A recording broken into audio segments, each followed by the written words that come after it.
Hai hai hai, selamat datang kembali di channel Min Donghua. Kali ini kita akan melanjutkan cerita Donghua, Battle Troop di Heaven. Nggak pakai lama lagi, langsung aja kita ke ceritanya. Check it out.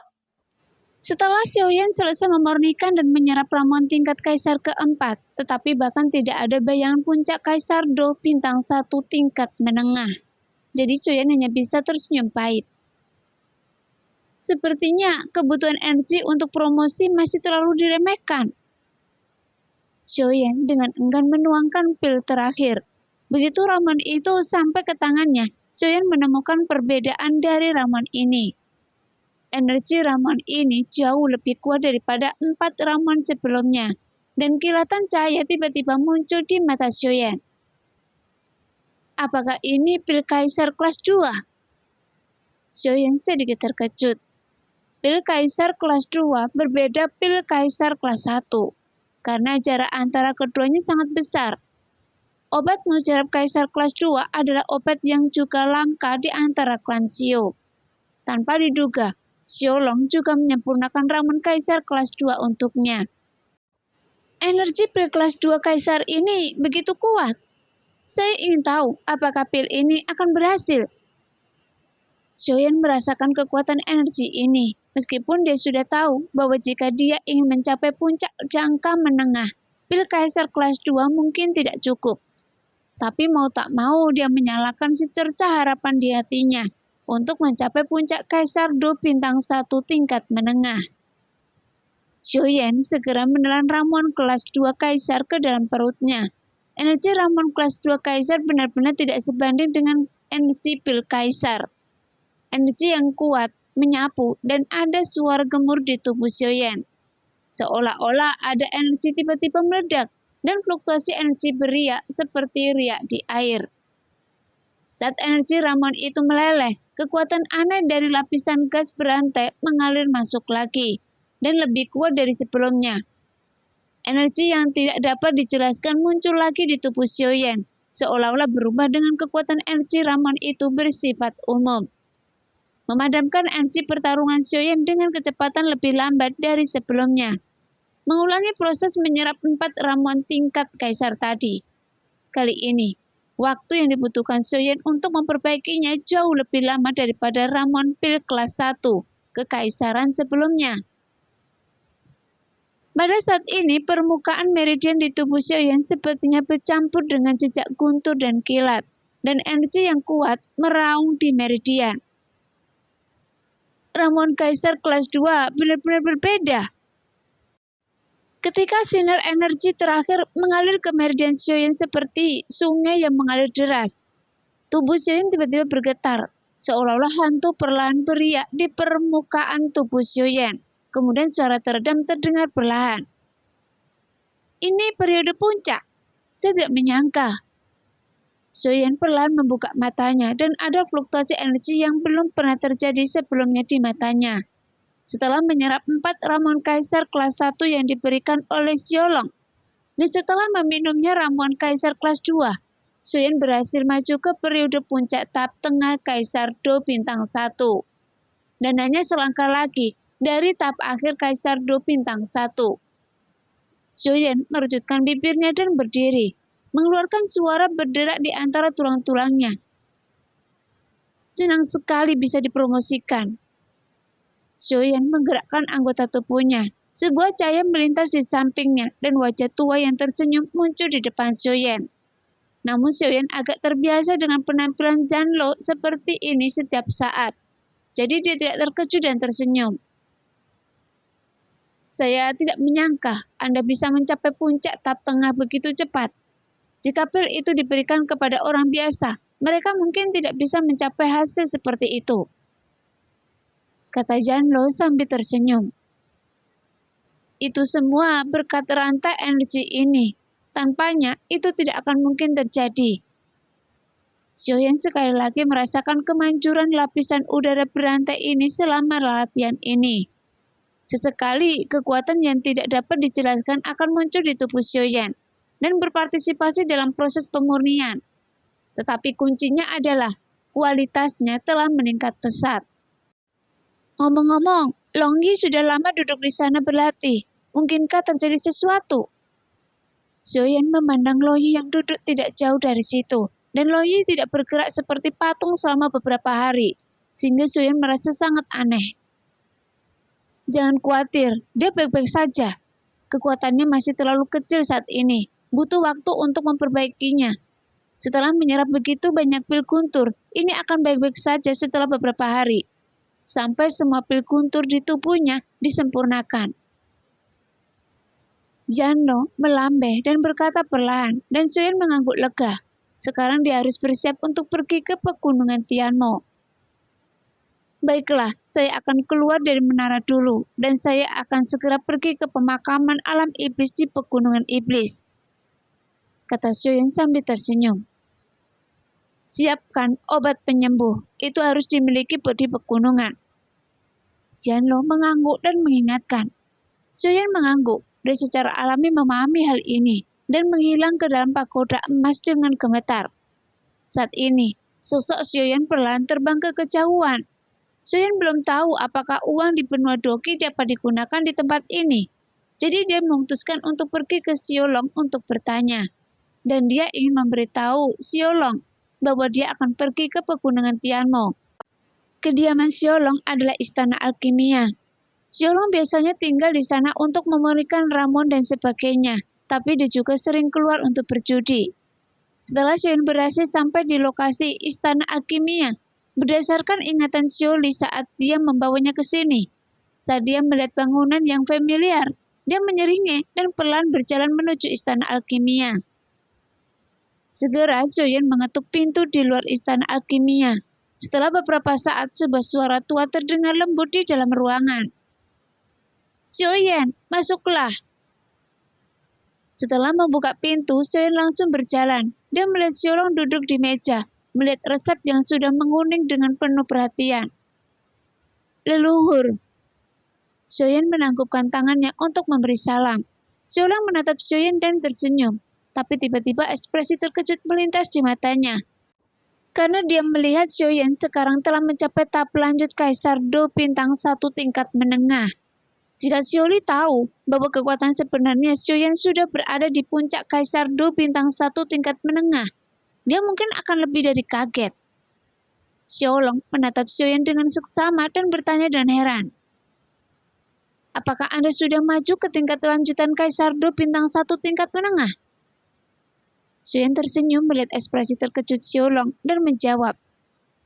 Terima kasih untuk ramuan Anda. Efek budidaya khusus dari lapisan Ki rantai tengah. Hanya dengan mengandalkan beberapa pil yang saya berikan pada Anda. Beberapa pil Kaisar kelas 1 dan 1 pil Kaisar kelas 2 bisa membuat Anda naik level. Luar biasa. Apakah Anda mengatakan berkata pil saya Anda ditingkatkan selangkah lebih maju? Xiaolong tidak mempercayainya. Hanya 4 pil tingkat Kaisar dan 1 ramuan tingkat 2 Kaisar dapat merobos Kaisar Do bintang 1 tingkat menengah ke tingkat menengah. Bahkan jika dia terbunuh, dia pasti ragu-ragu jika ini masalahnya. Maka tidak perlu banyak usaha untuk menyempurnakan ramuan tersebut. Bukankah terlalu mudah untuk dipromosikan? Memang benar, saya baru saja menyerap 5 pil yang diberikan oleh leluhur dan maju ke tingkat menengah lanjutan. Xiaoyan hampir membiarkannya lolos. Xiaolong menatap Xiaoyan lagi untuk waktu yang lama sebelum dia berkata, benarkah Anda benar-benar bukan seorang jenius biasa? Xiaolong tidak tahu bahwa Xiaoyan tidak naik dari tingkat menengah ke tingkat lanjut, tetapi ke tingkat akhir. Setelah mencapai puncak tahap tengah Kaisar Do bintang 1, jika tidak, Xiaolong mungkin tidak hanya terkejut dan tidak percaya, tetapi juga memuntahkan darah. Bagaimanapun, terobosan itu lebih sulit daripada beralih dari tingkat menengah ke tingkat lanjut. Dan Xiaoyan tidak tahu berapa banyak energi yang dibutuhkan, karena perbedaannya sangat besar. Jika keadaan normal, dibutuhkan 1 tahun untuk berlatih dari tingkat menengah ke tingkat lanjut. Maka itu akan memakan waktu setidaknya 3 tahun untuk berlatih dari tingkat lanjut hingga puncak. Oke, Anda selalu mengejutkan orang, jadi saya tidak akan berkata apa-apa lagi. Jika Anda datang menemui saya, pasti ada sesuatu. Jadi katakan saja pada saya, kata Xiaolong sambil tersenyum. Xiaoyan mengangguk dan memberitahu Xiaolong bahwa dia akan pergi ke pegunungan Tianmo. Anda ingin pergi keluar untuk berlatih sekarang? Xiaolong awalnya berpikir bahwa Xiaoyan akan membutuhkan waktu untuk bersiap pergi. Tapi dia tidak menyangka bahwa Xiaoyan memberitahunya bahwa dia akan pergi keluar untuk berlatih hanya dalam beberapa hari. Xiaoyan mengangguk, karena kecepatan kultivasinya saat ini di klan sangat lambat, dan keterampilan alkimianya juga perlu segera ditingkatkan. Jadi dia ingin berlatih di pemakaman alam iblis, di pegunungan iblis yang disebutkan oleh Zanlou. Karena ada sesuatu di sana yang memungkinkan dia untuk langsung dipromosikan menjadi Kaisar Do Bintang 2. Setelah Xiaoyan tiba di benua ini, dia menemukan bahwa kesenjangan antara kekuatan di sini terlalu besar. Kaisar Do dari setiap bintang dibagi menjadi beberapa tingkatan. Tahap awal, tahap tengah, tahap akhir, dan tahap puncak. Dan setiap tahap dibagi menjadi level dasar, menengah, dan puncak. Jadi kesenjangan kekuatan antara level ini sangat besar, dan energi yang dibutuhkan untuk setiap level juga sangat besar.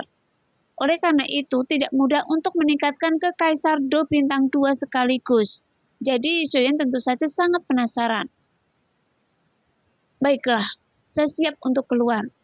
Leluhur, saya ingin tahu, apakah mata uang benua Doki masih bisa digunakan di sini? Xiaoyan mengungkapkan kesusahannya, karena tidak bisa membeli obat penyembuh. Meskipun cedera adalah hal biasa dan obat penyembuh adalah barang yang wajib dimiliki oleh mereka yang berjalan di pegunungan, itu tidak bisa digunakan lagi. Setelah menyiapkan barang-barang ini untuk Anda, dan itu masih ada 10.000 koin emas di dalamnya. Kalau Anda membutuhkannya. Xiaolong mengangguk. Dengan lambaian tangannya, salah satu cincin terbang ke arah Xiaoyan.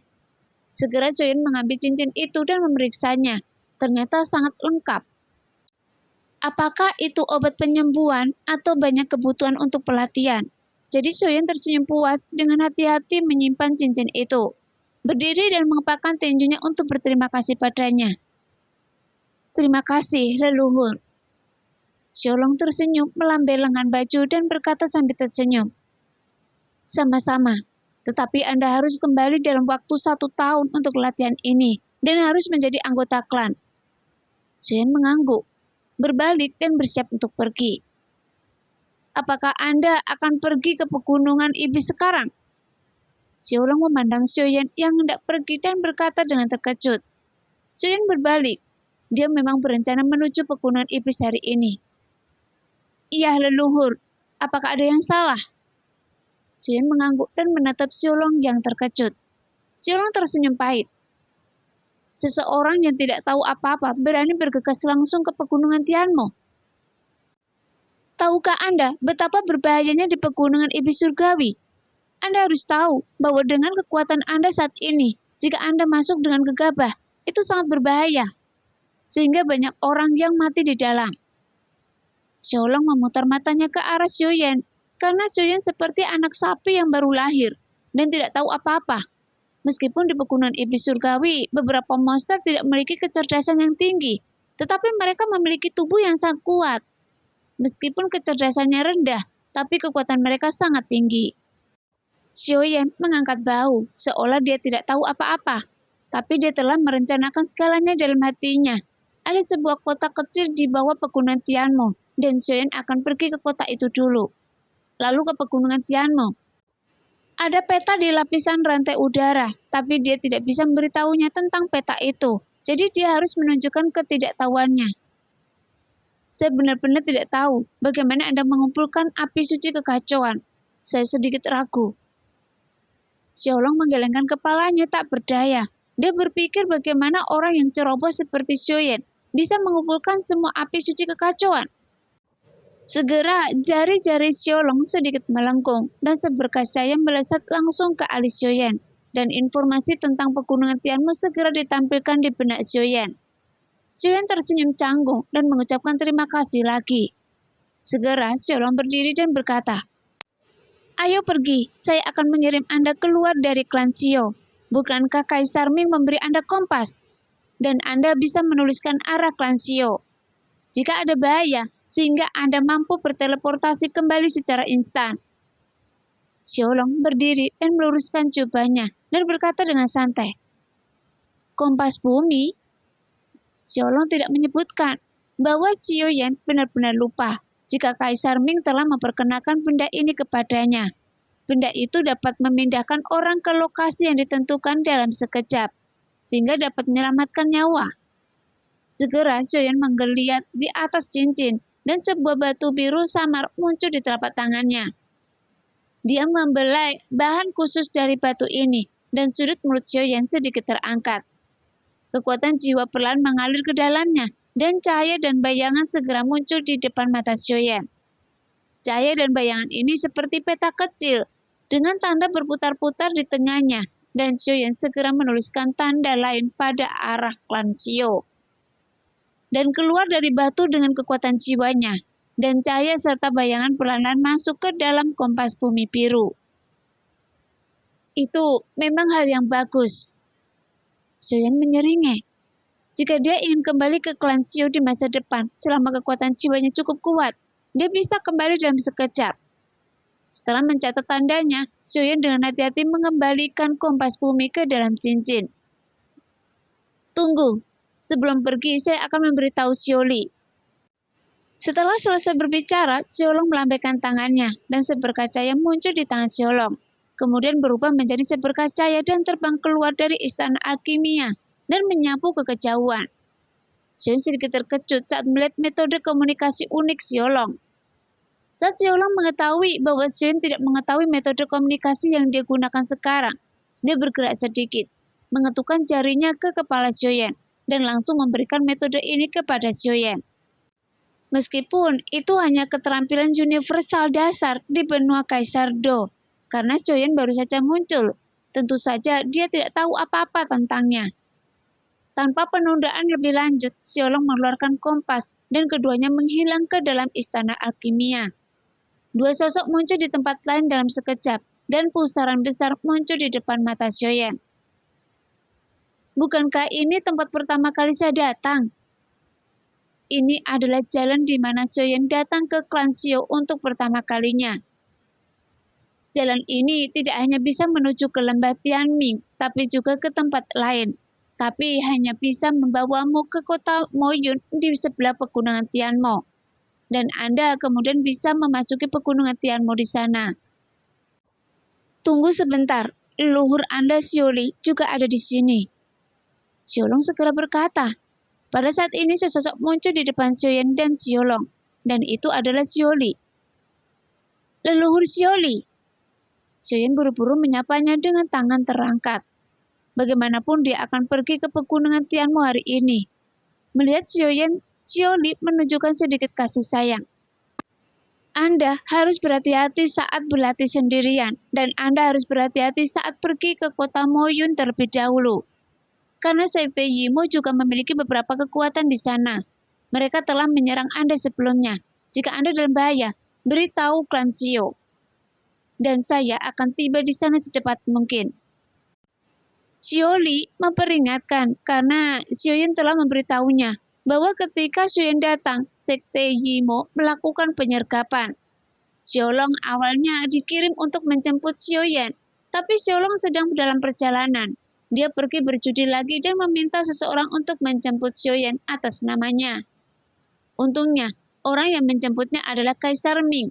Jika tidak, Xiaoyan mungkin akan jatuh ke tangan Sekte Yimo terakhir kali. Saat ini, status Xiaoyan di klan Xiao telah melonjak. Jika orang jenis seperti itu melakukan kesalahan, klan Xiao pasti akan menderita kerugian besar. Jadi Xiaoli sangat berhati-hati. Setelah memberikan instruksi pada Xiaoyan, Xiaoli menatap Xiaolong lagi. "Apakah Anda sudah menyiapkan segalanya untuk Xiaoyan?" Xiaoli bertanya pada Xiaolong. Mendengar itu, Xiaolong mengangguk. "Jangan khawatir, meskipun saya biasanya suka berjudi, tapi saya tahu bahwa hal-hal ini tidak bisa dianggap enteng." Xiaolong mendongak dan tersenyum. Xiaoli mengangguk, dan dia bisa melihat bahwa Xiaolong juga sangat mementingkan Xiaoyan. Oke, Anda boleh pergi sekarang. Ingat, Anda harus kembali ke klan Xiu dan menjadi anggota klan dalam waktu 1 tahun. Xiaoli memperingatkan lagi. Xiaoyan mengangguk. Dia sangat bangga sekarang karena ketika dia pergi berlatih, bahkan dua tetua kedua dan ketiga dari klan Xiu yang jarang muncul di depan umum datang menemuinya di klan Xiu.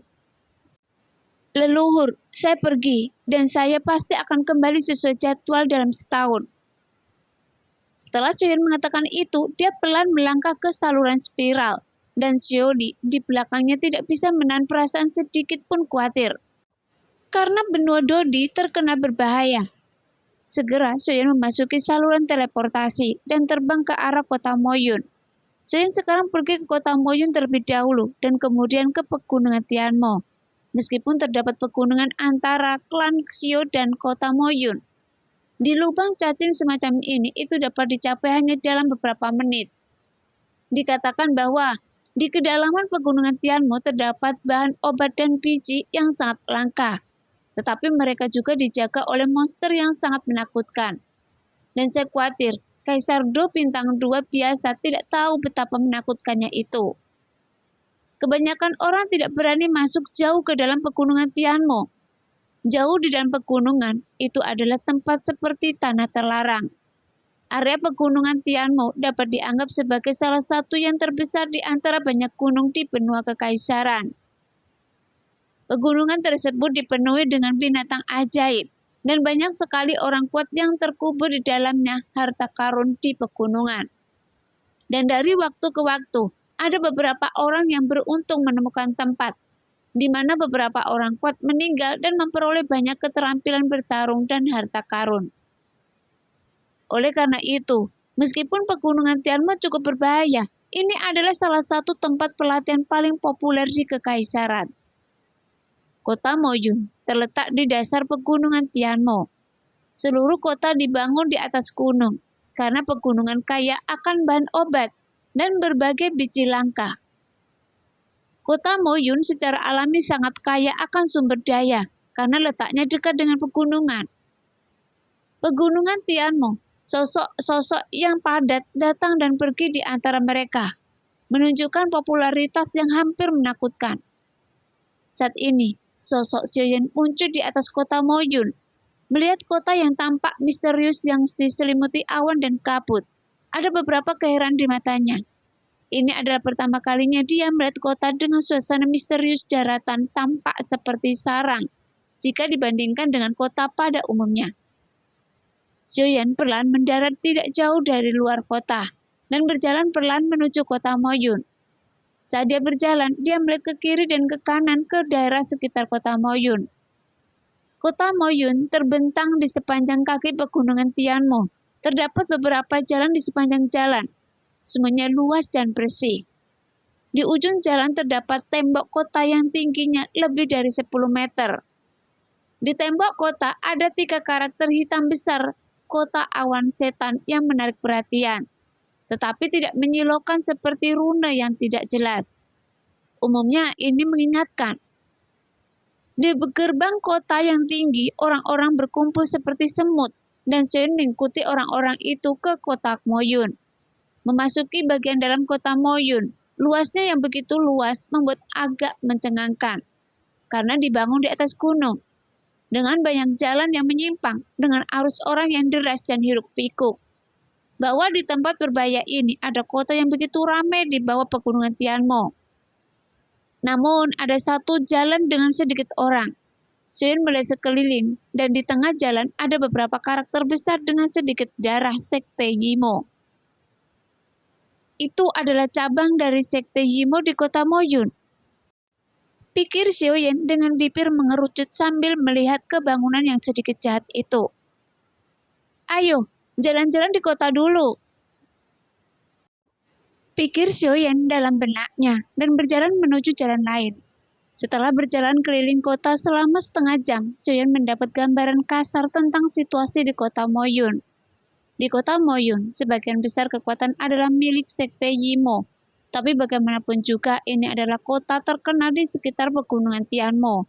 Dan tentu saja ada cabang dari beberapa kekuatan besar lainnya. Dan dia masih mendapat beberapa informasi tentang Yimoklat. Xiaoyan juga sangat prihatin tentang siapa yang mengungkap keberadaannya. Dia harus menyelidiki dengan jelas dan sekte Yimo adalah target pertamanya. Sekarang, Xiaoyan mengenakan jubah hitam polos dan berjalan di jalan yang dilapisi batu hitam, yang sebenarnya menarik banyak pandangan aneh. Di benua Kaisar Do, banyak orang memakai baju besi. Baju besi adalah perlengkapan pertahanan tinggi yang dimiliki hampir semua orang. Di mata mereka, siapapun yang tidak memiliki perlengkapan adalah sumber kematian. Xiaoyan sendiri tidak suka memakai baju besi atau semacamnya. Jadi Xiaoyan tidak terlalu memperhatikan tatapan aneh dari orang lain dan terus berkeliaran di sekitar kota tanpa tujuan. Mata Xiaoyan berbinar ketika sebuah toko obat muncul di depannya. Xiaoyan tidak terlalu tertarik pada hal-hal seperti baju besi, tapi dia sangat tertarik pada semua jenis bahan obat yang berharga. Hanya dengan menemukan bahan obat langka dan menyempurnakan ramuan tingkat kekaisaran, dia dapat meningkatkan keterampilan alkimianya dengan lebih cepat. Dan ramuan penyembuh juga merupakan item penyelamat nyawa yang sangat penting di pegunungan. Berjalan di dalam toko yang luas, batu bulan yang tergantung di dinding menerangi toko seperti siang hari. Ada banyak pelanggan di toko saat ini, dan para pegawai sangat sibuk. Jadi tidak ada yang menyapa Xiaoyan yang baru saja masuk. Karena tidak ada yang menyapanya, jadi Xiaoyan senang karena merasa damai. Matanya perlahan menyapu meja transparan. Saat matanya beralih ke kotak giok kecil di sudut, dia sedikit terkejut. Melihat melalui konter transparan, mata Xiaoyan tertuju pada gumpalan hijau muda yang ditempatkan di kotak batu giok kecil. Setelah beberapa saat, dia menjilat bibirnya, mendekati konter seolah-olah tidak terjadi apa-apa. Menundukkan kepalanya dan melihatnya lagi objek hijau ringan itu. Tolong, bawakan barang itu kepada saya. Xiaoyan perlahan menarik kembali tatapan serakah dan bersemangatnya, mengangkat kepalanya dan tersenyum pada petugas muda yang datang. Petugas muda itu melirik ke arah Xiaoyan yang mengenakan pakaian biasa dan kemudian melihat barang yang dia minta. Ketika dia menemukan bahwa itu hanyalah sepotong Gonaderma lucindum hijau kelas terendah, dia melututkan bibirnya dengan tidak sabar dan mengeluarkannya dari konter dengan wajah kaku. Ganoderma hijau, bahan obat tingkat rendah, 100 koin emas. Ganoderma hijau juga merupakan bahan obat penting untuk menyempurnakan pil abadi, seperti Ganoderma darah. Jika Ganoderma darah digunakan untuk memurnikan pil abadi, maka intensitas ramuannya akan ditingkatkan ke tingkat lain. Tidak peduli dengan sikap merendahkan petugas, Xiaoyan mencibir di dalam hatinya dan dengan santai mengambil sepotong Ganoderma lucindum hijau yang dianggap kelas paling rendah. Dia dengan ringan menggaruknya dengan kukunya dan permukaan yang agak biru terbalik. Sebenarnya ada warna merah cerah seperti darah. Melihat warna merah cerah yang sulit dilihat, sudut mata Xiaoyan bergerak sedikit. Lalu dia menyentuh hidungnya tanpa meninggalkan bekas apapun dan mengendus dalam-dalam. Warna merah di jarinya ada rasa hijau yang aneh, dan kilatan cahaya mau tidak mau menari di kedalaman matanya. Benar saja, itu Ganoderma darah. Xiaoyan merasa keberuntungannya sangat bagus hari ini. Bagaimanapun Ganoderma darah sangat sulit ditemukan di pegunungan Tianmo. Bisa dijual dengan harga tinggi 1000 koin emas. Dia memberikan 100 koin emas kepada petugas muda dengan hati-hati menyimpan kotak giok berisi Ganoderma darah dan kemudian memilih beberapa bahan obat untuk memurnikan obat penyembuhan. Oke, saya sudah menyiapkan semua hal yang perlu dipersiapkan, jadi saya akan pergi ke pegunungan Tianmo besok. Xiaoyan sangat menantikan pegunungan Tianmo. Monster macam apa yang lebih kuat dan bahan obat aneh apa yang akan ada di sana di benua Kaisar Do? Malam yang sunyi berlalu dengan tenang. Saat langit baru saja mulai gelap di hari kedua, Xiaoyan yang sedang tidur membuka matanya tepat waktu. Xiaoyan duduk bersila di tempat tidur, membentuk simpul latihan dengan tangannya, dan perlahan menutup matanya lagi seperti yang dia lakukan di benua Doki. Pagi hari adalah waktu yang paling tepat untuk berlatih Doki. Berlatih Doki ibarat berlayar melawan arus. Jika tidak maju maka akan mundur. Saat nafas Xiaoyan berangsur-angsur menjadi lebih tenang, ruang tenang di sekelilingnya mulai beriak seperti air, dan gumpalan ki asal kaisar merembes keluar dari ruang tersebut. Sementara pori-pori di sekujur tubuhnya dengan rakus melahapnya. Sebagian besar energi pertarungan mengikuti pernapasan Xiaoyan dan menembus ke dalam tubuhnya. Setelah disempurnakan melalui beberapa urat teknik tertentu, Xiaoyan perlahan menyimpannya ke dalam meridian yang berjalan dengan kecepatan tidak cepat atau lambat.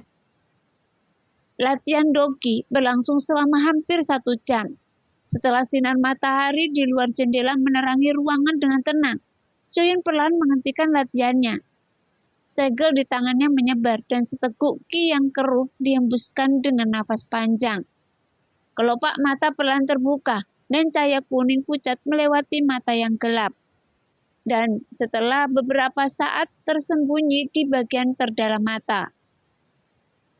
Saya sudah lama tidak merasakan kekuatan yang meningkat perlahan seperti ini. Rasanya sangat nyaman. Dia mengulurkan tangan dan mendengarkan suara berderak yang keluar dari tubuhnya. Kemudian senyum puas muncul di wajah Xiaoyan. Hari ini, saya akan memasuki pegunungan iblis dan pemakaman alam iblis. Dan saya sangat menantikannya. Xiaoyan mempersiapkan segalanya dan meninggalkan penginapan. Dia perlahan berjalan keluar dari kota yang ramai ini dan menuju ke pegunungan iblis sendirian. Di hutan yang sunyi, Xiaoyan memegang penguasa kuno Yi Huoheng di tangannya dan bergerak maju dengan hati-hati. Xianlo, apa yang harus saya lakukan sekarang? Xiaoyan berteriak dalam hatinya setelah masuk. Dia bisa melakukan komunikasi jiwa langsung dengan penatua Zan di menara. Setelah beberapa saat, sebuah suara lama terdengar di telinga Xiaoyan. Pergi ke timur dan cari tempat untuk menetap dulu. Kekuatan Anda agak rendah sekarang. Xiaoyan mengangguk dan segera berjalan ke arah timur. Karena ini belum waktunya bertarung, jadi dia harus mencari tempat tinggal dulu. Sekarang, sosok Xiaoyan sedang melakukan perjalanan dengan cepat di sekitar pegunungan Tianmo yang kuno dan berbahaya ini. Setelah berjalan puluhan mil, udara lembab perlahan menembus ke dalam tubuh Xiaoyan, dan dia merasakan tiba-tiba udara menjadi sedikit lembab, dan gerakan Xiaoyan sangat cepat. Kecepatan mulai perlahan terhenti. Di sini, Xiaoyan menyentuh hidungnya dengan samar dan berjalan melewati hutan di depannya. Kemudian air terjun besar muncul di depannya, membuat suara gemuruh yang memekakkan telinga. Setelah melompati jurang, Xiaoyan perlahan berjalan menuju air terjun. Matanya dengan hati-hati mengamati sekeliling, dan kekuatan jiwanya juga dengan hati-hati menjelajahi sekeliling. Ketika dia sampai di dinding gunung yang curam, Xiaoyan dengan hati-hati memilih untuk waktu yang lama sebelum dia memilih sebuah gua yang berjarak 4 atau 5 meter dari tanah. Nah, demikianlah cerita hari ini. Terima kasih yang sudah menonton video Min sampai selesai. Sampai jumpa di video selanjutnya. Bye-bye.